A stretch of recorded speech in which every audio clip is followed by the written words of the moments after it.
तो ये कह रहे प्रमोद जी हमारे बराबर में बैठे हुए कह रहे कि भाई तो तेल ज्यादा फूके जैसे रेस कम बढ़ती कर रहे हैं, मगर तेल छोड़ो, अगर ये जहाज वाला भी तेल डला हुआ था ट्रैक्टर में उसको फूक डालते तो मैं आप सब साथियों का आभार व्यक्त करता हूं, क्योंकि चुनावी समय है और आप लोग सब लोग इकट्ठे बैठे हैं यहाँ पर, हिंदू मुसलमान सभी साथी मिलकर, लेकिन विशेष रूप से आज हमारे समाज के लोगों ने ये प्रोग्राम रखा और आप सब लोगों ने दूसरे लोगों को भी इकट्ठा किया। इससे कहीं ना कहीं जो बड़ी देखें, अगर आप किसी के लिए अच्छा सोचते हैं तो सामने वाला कोई बहुत ही खराब इंसान होगा, खराब ही आदमी होगा जो वो आपके लिए बुरा सोचे। और समाज में अगर हम किसी से लाइन खींच लेते हैं, गलत वाली लाइन, तो सामने वाला भी एक ना एक दिन मास्टरी लाइन खींच लेगा। तो व्यवहारिक रूप से जैसे मैंने नवादा में देखा कि आप सब लोग मिलजुल कर ये वाला प्रोग्राम रखते हैं। ये लोकतंत्र में चाहे कोई कितना ही अमीर क्यों ना है और चाहे कितना ही कोई गरीब क्यों ना है, वोट की कीमत एक में गिनती में आती है। ये बाबा साहब ने व्यवस्था दी लोकतंत्र में कि कोई ज्यादा पैसे वाला हो, किसी पद और ओहदे वाला हो, उसकी भी वोट एक में गिनी जाएगी, और चाहे कोई सबसे गरीब कमजोर आदमी हो उसकी भी वोट एक में गिनी जाएगी। और लोकतंत्र का ये ऐसा पर्व है चुनाव, इसमें लड़ाई झगड़ा ना करके कोशिश करनी चाहिए कि सब लोग अपने मत का उपयोग करें। अभी चुनाव चल रहा है, उपचुनाव है, तो ये तो चुनाव जो आपके यहाँ हो रहा है, ये चुनाव आम चुनाव नहीं है, 5 के 5 साल वाला। जब 5 के 5 साल वाला चुनाव था तब आपने अपना प्रत्याशी यहां पर जिता लिया था, लेकिन वो प्रत्याशी किसी एक जाति से नहीं जीता, और कोई भी प्रत्याशी, चाहे कोई भी प्रत्याशी, वो किसी एक जात से नहीं जीतता। जब सब लोग मिलकर मदद करते हैं तो प्रत्याशी की जीत होती है। यहां पर जब भाई जो इस समय मौके के सांसद हैं, जब वो पिछली बार 22 में चुनाव लड़ रहे थे तब अलग तरह का समीकरण था, तब अलग तरह की गोलबंदी थी। लेकिन आपको ये ध्यान होगा, मैं विशेषकर पूरे समाज के लोगों से बात कहूंगा कि जब भाई वो लड़ रहे थे चुनाव, तो उसी समय भारतीय जनता पार्टी से कोई दूसरा लड़ रहा था चुनाव, और वो भी आपके समाज के थे, लेकिन जो वोट मिलनी थी, जो समाजवादी पार्टी की वोट थी और जो दल और पार्टी की वोट थी, उनमें कहीं बिखराव नहीं हुआ। उन्होंने एक मुश्त वोट जो है विधायक के चुनाव में भाई चंदन चौहान जी को डाला था।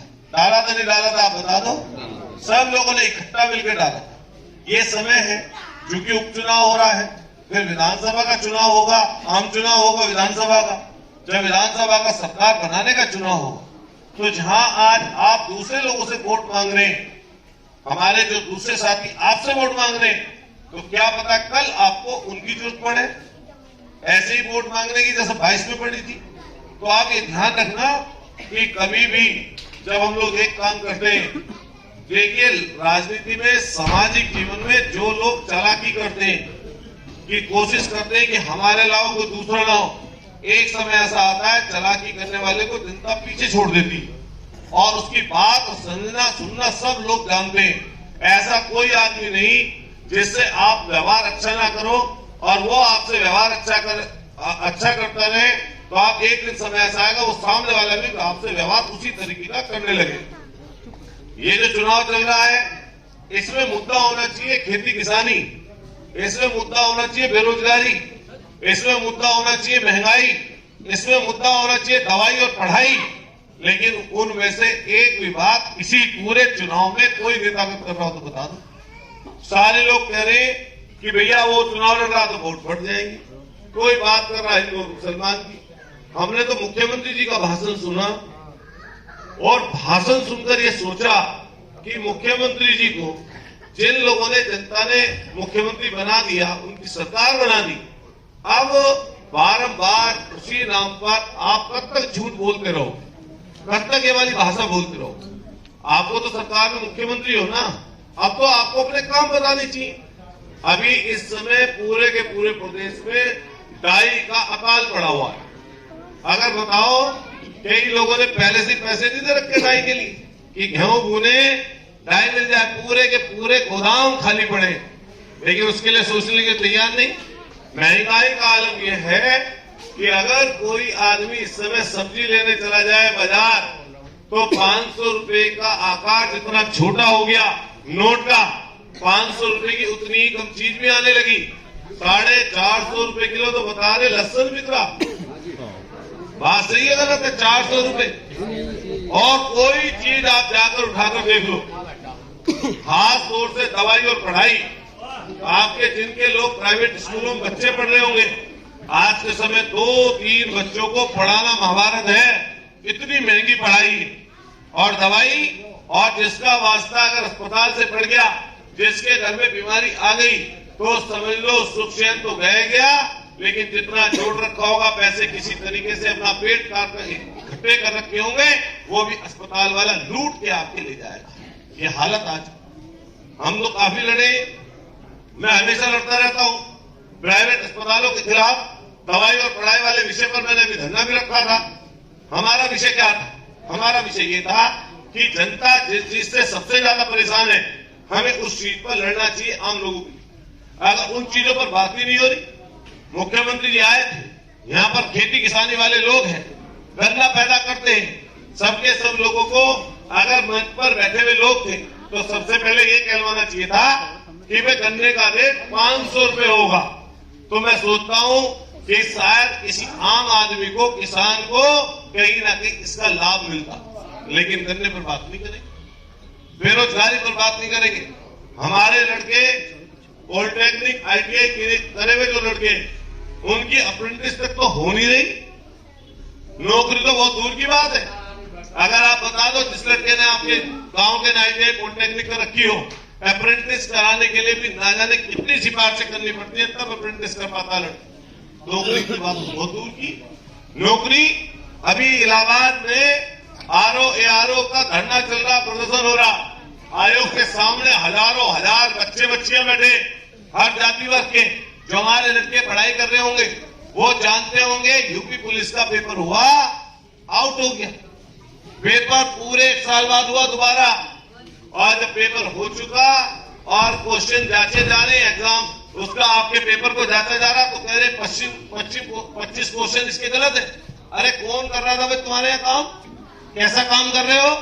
मैं भी पीछे बोल रहा था ये वाली बात कि गाड़ी बस चले चले जा रही है, ऐसे समझो कि जैसे भैंसा बुकी में ना ब्रेक होते और ना स्टीयरिंग होता ना एक्सीलेटर होता। बताओ सही बात है गलत है? ऐसी इनकी सरकार की गाड़ी चल रही, हैंडल किसी और के हाथ में, क्लिच कोई और दबा रहा, एक्सीलेटर कोई और दबा दे रहा, और ये नहीं पता चल रहा उत्तर को घूमेगी या पश्चिम को घूमेगी गाड़ी। ये हाल हो रहा है इनका। आप पूछ के देख लो, अगर यहाँ पे कोई नेता जब मंत्री तो घूम ही नहीं, आजकल ये उपचुनाव आया तो मंत्री भी बेचारे गली गली घूम रहे। सबसे निवेदन करके जाऊंगा कि ये अपना भाईचारा आप बनाकर रखिए और कोशिश करिए कि 20 तारीख का दिन है, हम लोग तो मदद आपसे मांगना है। और इस तरीके से शायद मैं पहली बार ही आया हूं, तो बड़े बुजुर्ग जो हैं वो कुछ ना कुछ सुनते रहते होंगे हमारे बारे में, लेकिन हमेशा सुनते यही होंगे कि अतुल प्रधान संघर्ष करने वाला आदमी, लड़ाई लड़ता रहता है सड़क में भी और सदन में भी। तो ये विपक्ष में ऐसा हुआ है कि प्रोग्राम था, सामाजिक प्रोग्राम था, समाज का बुजुर्ग है हमारा, तो सारे लगभग लोगों भाजपा के नेता बैठे, मैं ही विपक्ष का था। मेरे में प्रोग्राम हो रहा, मुझे बुलाया इसलिए कि जनता चाहती थी हमें बुलाना और नेता चाहते थे कि अतुल प्रधान आवे। अगर आएगा अतुल प्रधान तो जनता फिर उसकी जिंदाबाद बोलेगी, तो ये शर्म लगेगी। भाई शर्म का आएगी लग रही, तुम भी घूमो फिरो लोगों में, बैठो उठो और जिंदाबाद करवाओ, लेकिन ये भी ध्यान रखना चाहिए जब कभी जिंदाबाद बोलते हैं कभी मुर्दाबादी बोलते हैं, तो बताओ सही बात है गलत है? अगर उल्टा सीधा करोगे तो इसके लिए तो तैयार है ना। तो मैं बोल रहा था वहां, तो बोलते वक्त मैंने ये कहा कि जनता सरकार बनाती, जनता ही बनाती है सरकार और लोग ही चुनते सरकार, लेकिन जनता जहां सरकार बनाने का काम करती है वहीं विपक्ष को जिंदा रखने का काम भी जनता को करना चाहिए। अगर आप बताओ, अगर विपक्ष वैसे ही मर जाए, अगर कोई बोलने वाले ही आदमी नहीं हो, आप बताओ कैसे उन सब की बात रखो? विपक्ष में चिंता तो आपने कर रखी है, नहीं कौन कर रहा है? तो ये काम लगातार जारी रहना चाहिए। आपने जिसको वोट नहीं दे दी, दे दी, लेकिन सवाल जवाब के लिए विपक्ष को तो जिंदा रखो, कम से कम आपकी बात तो उठा दे। आज के समय पे आप पूरे भाषण इनके सुन लो, उस भाषण में आपके परिवार से संबंधित कोई बात आपको नजर नहीं आएगी। इनके भाषण में टोटल हिंदू, मुसलमान, मंदिर, मस्जिद, पाकिस्तान, बांग्लादेश, गाय, भैंस, गोबर, इसके अलावा ये बोलने को तैयार नहीं है कुछ। हम इनसे स्पष्ट ये कह रहे हैं कि भाई जिस मुद्दे पे आप लड़े तो लोगों ने आपका समर्थन कर दिया, आपने सरकार बना ली, अब कम से कम पब्लिक की तो बात करो। अग्निवीर की भर्ती लेकर आए, आप बताओ मिलिट्री में कोई आपके परिवार का किसी का सदस्य हो, उससे आज ही फोन करके पूछना कि एक बटालियन में, एक यूनिट में 200 लोगों की कमी हो गई। सूबेदार बेचारे डबल स्टार वाले खाना बना रहे बावर्ची की जगह, क्योंकि है ही नहीं फौज में आदमी। 6 साल से फौज में भर्ती ही नहीं है, कहीं भर्ती हो रही वो अग्निवीर की, वो 4 साल में रिटायर हो गए। घर आ लेगा, रिटायर क्या होना, ऐसा समझो जैसे डेली का आदमी हो। और कौन जाएगा जी इसमें किसान का बेटा जाता था नौकरी करने, पूरी सड़कें बढ़ी रहती थी, सुबह आप कहीं चले जाओ, लड़के दौड़ने वाले दौड़ लगाते रहते थे इस आस में कि मेरा भी कहीं 6 महीने में मेरे भी नंबर आ सके। लेकिन आज टूट गई। अब लड़कों के हाथ में मोबाइल है, रिचार्ज कराया, डाटा कितना शाम को चेक करें, फिर डाटा ट्रांसफर कर ले, इसका उसको ये चल रहा है।